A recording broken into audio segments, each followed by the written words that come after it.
I walked in front of a window with a girl inside of the booth. She's very pretty and probably younger than me. She looks scared of me. I give her a shy smile and pretend to look even more scared than she is. She opens the door slightly, so that we can hear each other, but not enough even to put my head inside. I say with a shaking voice that I just arrived here from the Czech Republic, and I'm looking for a job here as a sex worker. And I wonder if she could help me and give me any advice on how things work here, or what do I have to do to get such a job here. "You want to work behind the window here?" she asks and gives me a strange look. "Yes," I say. She asks me if I have any experience. I say no and look down. There's a telephone number there, and she points at the wall opposite. "Call that company, they employ me." As I turn around, I receive a very strange look from the three girls in the booths on the other side of the narrow passage. "Okay," I say. "Do I have to have some kind of permit to be able to do this?" "You want to do this with papers?" she asks in return, giving me another strange look. "I don't know. Do I have to have it? Do most girls have it?" She seems very uncomfortable and slightly pushes my head from the booth with the door. She moves her head from side to side. After a pause, she says, "If you'd like to do that, you could talk to them." I thank her and write the number down on my map. I see an open door with a girl in it. She goes to the back of her booth, but leaves the door open. I approach the door. I lean in slightly and whisper hello. She comes to the door. We smile at each other. I repeat my scenario from the last booth and try to look very desperate. She is friendly and supportive. She invites me inside of the booth to talk. She touches my shoulder and says it is cold outside. I'm wearing a winter coat and boots, and she is in her underwear and is about 2 dress sizes skinnier than myself. The room is dark, covered in ugly tiles, and there is a door to another room. There is no furniture. We get on with the private chat. She very enthusiastically offers me that I could work with her, because there is a free room next to hers. I say it is brilliant, and I ask her what do I have to do to make it possible. She asks me if I'd like to talk to the boss. I say yes and ask for his phone number. She grabs her phone, but then she reaches a rent a room sign from under a pile of towels that she has probably removed from the door, as I have seen it on the other rooms next door. She gives me the number and points at the building with white blinds and no sign on the other side of the canal. "That is the boss's office," she says. She says rooms are cheaper at daytime than at night. At daytime it is about 80 euros. I ask about the boss. She says she only rents a room from him. He does not protect her. There is no one else to protect her. She has an alarm at the back room in case she has any trouble. I ask who responds to the alarm, but she doesn't answer. I ask her if I need any permit to do this. She says yes. She asks me if I have a passport with a number. I say yes. "Sure number," she says, but I don't understand her very well. I ask her what that is. I needed to get that from the government to be able to work here. I ask her how she finds working here, and she seems happy. I thank her and leave. As I get to the bridge and turn around, there is a customer negotiating with her at the window.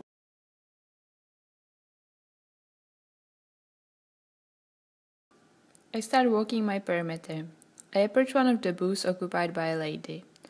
After a while, she opens her window. I tell her that I'm looking for my Czech friend Zsofia that works on her street. If she by any chance might know where my friend is. She asks me if she's quite tall. I say yes and that she has got long dark hair. She says my friend works on a street next to this one, and she only works at night. We talk a bit about other girls in the red light district. I continue walking the perimeter. I walk into a bar and ask if they have any Czech beer. They haven't got any. I tell them that I have just moved to Amsterdam and ask where I could get Czech beer. The waitress tells me that there is actually a Czech and Slovak bar in Amsterdam and shows me on a map. I'm diverted from the line of my perimeter to visit the bar. I can see the sign of Czech and Slovak bar from the distance. It is written in Czech, but it misses the diacritics. Before I enter the rather dark bar, I can see a large TV with a tennis match in it from the outside. I'm still pretending that I have just moved to Amsterdam. I enter, and the room is rather noisy, full of loud supporters of Kvitova, the tennis player. I order a beer this time, Czech beer in Czech, and I automatically integrate myself into the crowd of fans. I also get to see the kitchen. I further continue my journey. I walk into an underground station and I want to buy a ticket in Czech. I can see the ticket machine and I walk towards it. Netherlands, English, Deutsch, and French are the only options. I walk towards the counter, but there is no one inside. There is a group of people coming through the ticket barriers. I ask them in Czech if they could help me to buy a ticket. I pretend not to be able to speak any other language. They don't understand me. In Czech, I can't travel. I continue walking and I enter a building with a sign in Dutch that I don't understand. I walk through the lobby with notice boards with many leaflets and I get a glimpse of three women in a cafe through a narrow window. They speak Russian. I walk into the cafe and order a tea. The woman gets angry at me because I put my gloves at the top of the bar, and she vigorously moves her arms above the gloves towards me. No English is an universal answer to any attempt of conversation with her. There's another woman on my right writing something in red on each of the 10 photocopied pages of handwritten text in Russian. She is in rush, but I ask her what the building is. She does speak English and tells me that this is the building of the cultural center and it is rented by the Russian and Polish school today. I ask her if I could also give lessons in this building. She's quite reluctant to talk to me and directs me to the administrative center. I tell her I'm Czech. She says she's got a Czech friend. We talk about the Russian school. It only takes place every Saturday and it is only for children. There's a large East European community around this area. Yet still she points at the children playing on the playground outside in the courtyard and says that they come here even from outside of Amsterdam to attend the school. There is no Czech school here yet. I tell her I would like to set it up. The woman behind the counter passes me something to dispose my tea bag and says Czechia with a smile. She starts talking to me with a mixture of English and Russian. I can only just understand what she is saying. She says her daughter lives in Prague and her grandson goes to a sport college there. She visits them very often. An older bald man enters the cafe and greets the woman behind the counter and interrupts our conversation. She points at me and says Czechia. We further talk about the school and its structure with the man and speculate about the Czech school. On the way from the Cultural Institute, I discover where the Czech embassy is, as I have lost my passport, as well as a place to buy Czech newspaper.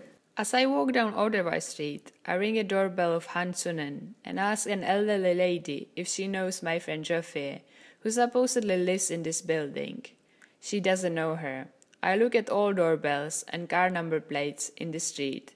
No Czechs live in Oldewal Street. Further down on my way, I visit another bar. I order coffee. The waitress talks in Czech to her cat. I tell her I'm writing a book about Red Light District and I wonder if she has any friends who work there. She gives me a phone number of her boyfriend, who has got some contacts. My walk is finished.